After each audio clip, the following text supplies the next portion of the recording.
Hello friend, Ahmad Abdullah गरीब private idea के इस यूट्यूब चैनल में आपका स्वागत है। मैं Aslam Murumkar, transport and mechanical instructor.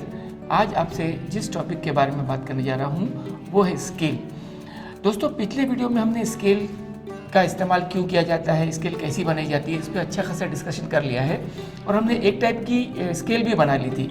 आज हम स्केल की दूसरी टाइप को बनाने जा रहे हैं जिसका नाम है डायगोनल स्केल। दोस्तों, डायगोनल स्केल का इस्तेमाल हम उस वक्त करते हैं जब हमको एक ही स्केल के ऊपर 3 यूनिट्स को दिखाना होता है। जैसे अगर मेरी बड़ी यूनिट डेसीमीटर है तो मैं उसके साथ सेंटीमीटर और मिलीमीटर भी दिखाना चाहता हूँ। अगर मेरी बड़ी यूनिट किलोमीटर है तो मैं उसके साथ 100 मीटर और 10 मीटर भी दिखाना चाहता हूँ। इसी तरह अगर मेरी बड़ी यूनिट यार्ड है तो मैं उसके साथ फीट और इंच भी दिखा सकता हूँ।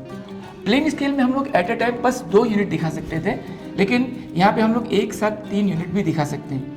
तो आइए देखते हैं कि किस तरह हम लोग तीसरा यूनिट निकालते हैं इस डायगोनल डिवीजन के जरिए। दोस्तों, डायगोनल स्केल में हम लोग 0.1 mm तक की एक्यूरेसी में चीज़ों को नाप सकते हैं। ये कैसे पॉसिबल है, आइए हम समझते हैं इस इमेज के जरिए। दोस्तों, हम सपोज करते हैं कि ये डिस्टेंस 1 mm है। हम इसके नीचे एक और लाइन बनाते हैं जो इससे काफ़ी बड़ी है और उसके इक्वल हम लोग 10 पार्ट करते हैं, एक जैसी 10 मार्किंग लेते हैं। इसके बाद हम इस पॉइंट को लाइन के इस पॉइंट से जोड़ देते हैं।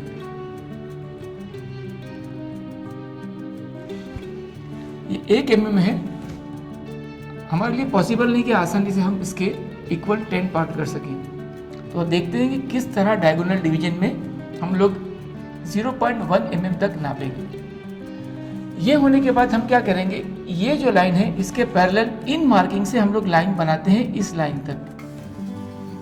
1 2 3 4 5 6 7 8 9 और 10, हमने 10 मार्किंग की है और इन मार्किंग से इस लाइन के पैरेलल हम लोग लाइन बनाते जा रहे हैं। तो दोस्तों, अगर हमारा ये डिस्टेंस 1 mm है तो ये डिस्टेंस होगा 0.9 mm, 0.8 mm, 0.7 mm, 0.6 mm, 0.5 mm,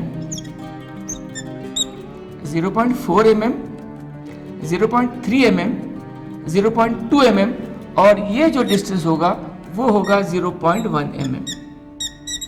तो इस डायगोनल डिवीजन के जरिए हम लोग स्केल में तीसरा यूनिट भी निकालते हैं। तो देखते हैं दोस्तों किस तरह एक डायगोनल स्केल को बनाया जाता है और इसके जरिए हम लोग कोई मेजरमेंट को लेते हैं। तो दोस्तों, एक प्रॉब्लम यहाँ पे हमको दिया गया है जो बिल्कुल पिछले वीडियो के प्रॉब्लम से मिलता जुलता है। बस इसमें एक चेंज ये है कि हमने एक यूनिट को इसमें बढ़ा दिया है। हमारा प्रॉब्लम है construct a scale of 1:4 to show millimetre, centimetre and decimetre and long enough to measure up to 5 decimetre. अभी हमें एक स्केल कंस्ट्रक्ट करनी है जिसमें हमको 3 यूनिट एक साथ नाप के दिखाने हैं। वो 3 यूनिट है मिलीमीटर, सेंटीमीटर और डेसीमीटर, और वो स्केल जो है अपने ऊपर हमको 5 डेसीमीटर यानी 50 सेंटीमीटर तक हर डिस्टेंस को नाप कर दिखाएगी। स्केल का RF है 1:4। 1:4 का मतलब होता है कि ये 5 डेसीमीटर यानी 50 सेंटीमीटर हमको सिर्फ 12.5 सेंटीमीटर में दिखानी है। मतलब ये एक रिड्यूसिंग स्केल है। तो आइए दोस्तों देखते हैं कि किस तरह इस स्केल का कंस्ट्रक्शन होगा। प्रॉब्लम के हिसाब से दोस्तों स्केल का RF है 1:4, मैक्सिमम लेंथ है 5 डेसीमीटर यानी कि 50 सेंटीमीटर, और जो यूनिट है 3 यूनिट जो हमको दिया है वो है mm, cm और dm, मिलीमीटर, सेंटीमीटर और डेसीमीटर। तो कैलकुलेशन के हिसाब से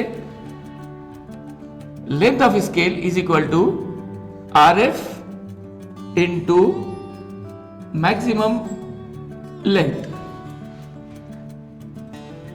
अब RF है हमारा 1:4, मैक्सिमम लेंथ है 50 सेंटीमीटर, तो हमारा आंसर आता है यहाँ पर 12.5 सेंटीमीटर। तो ये होगी 12.5 सेंटीमीटर हमारी लेंथ ऑफ स्केल। अब इस कैलकुलेशन के हिसाब से हम अपने स्केल का कंस्ट्रक्शन शुरू करते हैं। सबसे पहले जो हमारा आंसर है 12.5 लेंथ ऑफ स्केल, हम इतनी लंबी एक लाइन यहाँ पे ड्रॉ करते हैं। फ्रेंड्स, जब हमने प्लेन स्केल कंस्ट्रक्ट की थी उस वक्त इस स्केल की हमने हाइट तकरीबन 1 सेंटीमीटर ली थी, पर यहाँ पर हमको ज़्यादा हाइट की ज़रूरत है, तो हम लोग इसको 3 या 4 सेंटीमीटर का बॉक्स में कन्वर्ट करते हैं। ये डिस्टेंस है हमारा 12.5 सेंटीमीटर और ये शो कर रहा है हमारे 5 डेसीमीटर। तो हम इसके इक्वल जो है 5 पार्ट करेंगे ताकि हमारा हर पार्ट 1 डेसीमीटर को इंडिकेट करे। तो दोस्तों अब यहाँ पर हमारा हर पार्ट 1-1 डेसीमीटर बता रहा है। अब हम इस पहले पार्ट के इक्वल जब 10 पार्ट करते हैं तो हमको यहाँ पर सेंटीमीटर भी मालूम पड़ता है।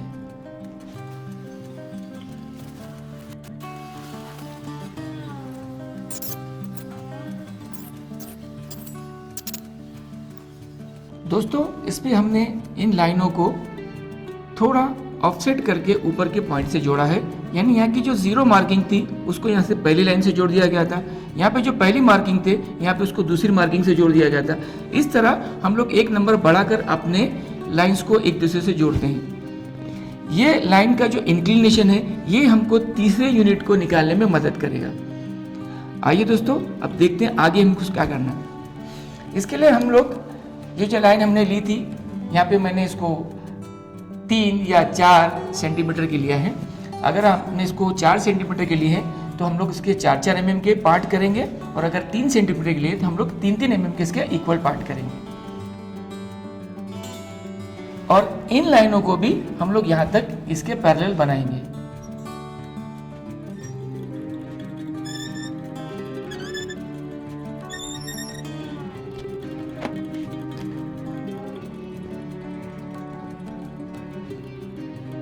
दोस्तों हम लोग इसके भी जो 10 मार्किंग है उनके इस्तेमाल से इस लाइन के पैरेलल हमने लाइन यहाँ तक खींच ली है।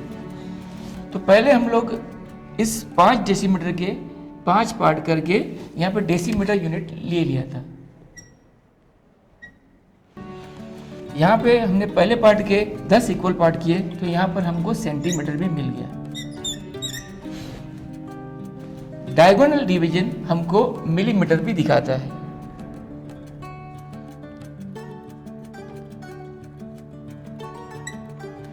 अब वो दिखाता है किस तरह, हम इसमें देखते हैं। मैं कहूँ कि यहाँ मुझे 40 सेंटीमीटर नाप कर दिखाया जाए, तो ये हो गया 1, 2, 3 और 4, ये होता है 40 सेंटीमीटर यानी कि 4 डेसीमीटर। अगर मुझे कोई कहे कि मुझे यहाँ पर 41 सेंटीमीटर 41 सेंटीमीटर नाप के दिखाओ, तो मैं ये लाइन को हटाकर यहाँ पे ले लेता हूँ, तो ये हो जाता है 41 सेंटीमीटर। लेकिन अगर मुझे कोई कहे कि मुझे 40.09 सेंटीमीटर नाप के दिखाए, तो वो किस तरह होगा। हम देखते हैं कि यहाँ से यहाँ तक ये 41 है, डायगोनल डिवीजन है तिरछा, मतलब इस मार्किंग से ये मार्किंग में थोड़ा सा डिफरेंस है। तो ये जो डिफरेंस है ये डिफरेंस जाके बन जाता है 40.09 सेंटीमीटर। इस तरह अगर कोई मुझे कहे कि नाप की दिखाए 22.2 सेंटीमीटर, 10, 20, ये हो गया 20, 21, 22, 22.1, 22.2। जो डिस्टेंस ये बढ़ के आ रहा है, ये जो डिस्टेंस होगा ये होगा 22.2। तो इस तरह हम लोग एक डायगोनल स्केल का इस्तेमाल भी करते हैं। पिछले वीडियो में हमने एक डिस्टेंस नापा था, वो था 3.7 डेसीमीटर। अब 3.7 डेसीमीटर का मतलब होता है 37 सेंटीमीटर। 10, 20, 30, 31, 32, 33, 34, 35, 36 और 37। ये होता है आपका 37 सेंटीमीटर। लेकिन अगर हम उसको एडिट करके 37.8 सेंटीमीटर करना चाहे तो वो किस तरह होगा आप सकते हैं। ये होता है 38 से एक कम 37.9 और ये हो गया आपका 37.8। तो ये जो मेजरमेंट है जो हमको दिख रहा है वो होता है 37.8। इस तरह हमें कोई कहे कि इसमें हमें 2 mm नाप के दिखाओ, तो 2 mm कैसा होगा ये देख सकते हैं हम लोग। यहाँ से यहाँ तक ये जो डिस्टेंस है, यहाँ से यहाँ तक का जो डिस्टेंस है ये है आपका पूरा 1 सेंटीमीटर। हमको यहाँ पे सेंटीमीटर नहीं mm नापना है। आप देखते हैं जो पहली मार्किंग पे ये और ये जो डिफरेंस है ये आपका है 1 mm और यहाँ से यहाँ तक का जो डिस्टेंस आएगा ये होगा आपका 2 mm, जो ये और ये पॉइंट आपको दिखाता है। तो उम्मीद है दोस्तों ये वीडियो में जो बातें हमारी हुई है वो आपको समझ में आई होगी। वीडियो पसंद आने की सूरत में इस वीडियो को लाइक करें, शेयर करें और हमारे इस चैनल को सब्सक्राइब करें। Thank you.